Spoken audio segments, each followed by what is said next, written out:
नमस्कार, मैं हूं जितेंद्र दीक्षित और मैं इस वक्त कश्मीर में हूं। श्रीनगर के पास बीरवा कॉन्स्टिट्यूंसी का ये इलाका है। मेरे पीछे आप ये जो चिनार का पेड़ देख रहे हैं, ऐसे चिनार के पेड़ ही कश्मीर की पहचान हैं। साल 2019 तक कश्मीर की एक और पहचान हुआ करती थी, आर्टिकल 370, जिसे कि हटा दिया गया, एब्रोगेट कर दिया गया। 10 सालों बाद अब जम्मू कश्मीर में चुनाव हो रहे हैं और इस बार चुनाव में मुद्दा भी आर्टिकल 370 के एब्रोगेशन का है।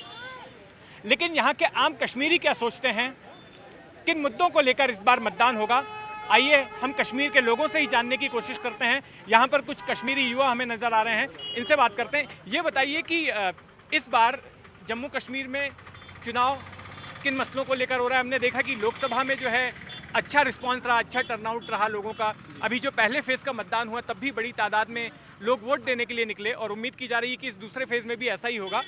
तो ऐसी कौन सी बातें हैं, कौन से ऐसे मुद्दे हैं जिसकी वजह से लोग निकलकर पोलिंग केंद्र तक पहुंच रहे हैं? सबसे पहले सर, पहली बात तो ये है कि 10 साल बाद ये इलेक्शन हो रहे हैं। इससे पहले जो असेंबली के इलेक्शन हुए थे वो 2014 में हुए थे और तब जम्मू कश्मीर एक स्टेट होता था। तो आज जो ये इलेक्शन हो रहा है ये 2024 में हो रहा है। तो आज जम्मू कश्मीर एक यूनियन टेरिटरी है। तो 10 साल बाद है, लोगों के पास अपने जो है रिप्रेजेंटेटिव्स नहीं है। लोगों में उत्साह है क्योंकि इस चीज़ के पास जो भी इशू है, हमारे पास आज एलजी है। कोई भी इशू होगा तो एलजी के पास हम नहीं जाएंगे। जब हमारे अपने रिप्रेजेंटेटिव्स होंगे तो जो कि हमारी अपनी कंस्टिट्यूंसीज़ के हैं, जैसे हम बीरवा कंस्टिट्यूंसी हैं, हमारा जो अपना रिप्रेजेंटेटिव है वो सिर्फ 2, 4 या 5 किलोमीटर के दायरे में होगा। तो इसलिए जो भी इशू होगा उनके पास तो जाना आसान है। ऐसे में हमारे पास जब कोई इशू होता तो एलजी के पास तो आम नागरिक तो नहीं जा सकता। पहली बात तो ये है कि उस वजह से लोगों में उत्साह है चुनाव को लेकर।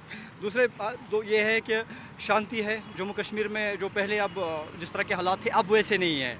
और 1990 से पहले जिस तरह कश्मीर में चुनाव जो होते थे, अब उसी तरह के चुनाव होते थे। आपका क्या सोचना है कि किन मुद्दों को लेकर जो है आज जनता बाहर निकल रही है वोट डालने के लिए? सिर्फ डेवलपमेंट के लिए सबसे ज़्यादा, और यूथ सबसे ज़्यादा एक्सप्लॉइट, जैसे कि मैंने पहले भी कहा कि यूथ एक्सप्लॉइट हो रहा है। जो यूथ इस वक्त मजबूर है क्योंकि रिक्रूटमेंट पॉलिसीज़ हमारे लिए जो भी आ रही है उसमें कहीं ना कहीं धांधली हो रही है। जैसे कि पिछले जो लिस्ट निकले वो स्क्रैप हुए सभी।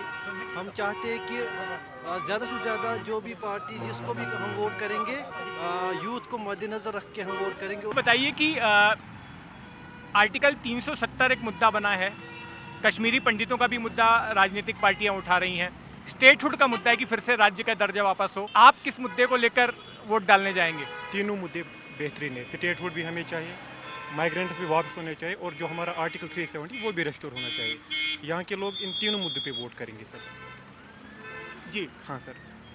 कश्मीरी पंडितों की अगर मैं बात करूं तो क्या कश्मीरी पंडित यहाँ पर पहले की तरह आकर बस सकते हैं, महफूज रह सकते हैं, उनका रहन सहन पहले जैसा हो सकता है? उससे बेहतर हो सकता है। यहाँ पे जो कश्मीरी मुसलमान है इनके लिए खून भी दे सकते हैं सर।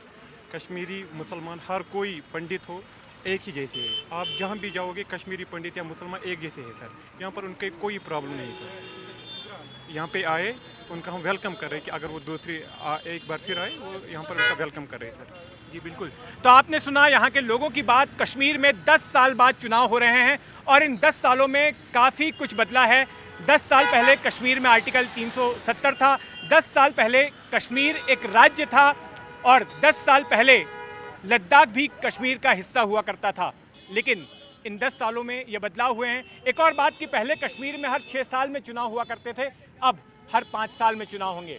कैमरामैन राजेंद्र दयालकर के साथ जितेंद्र दीक्षित, NDTV।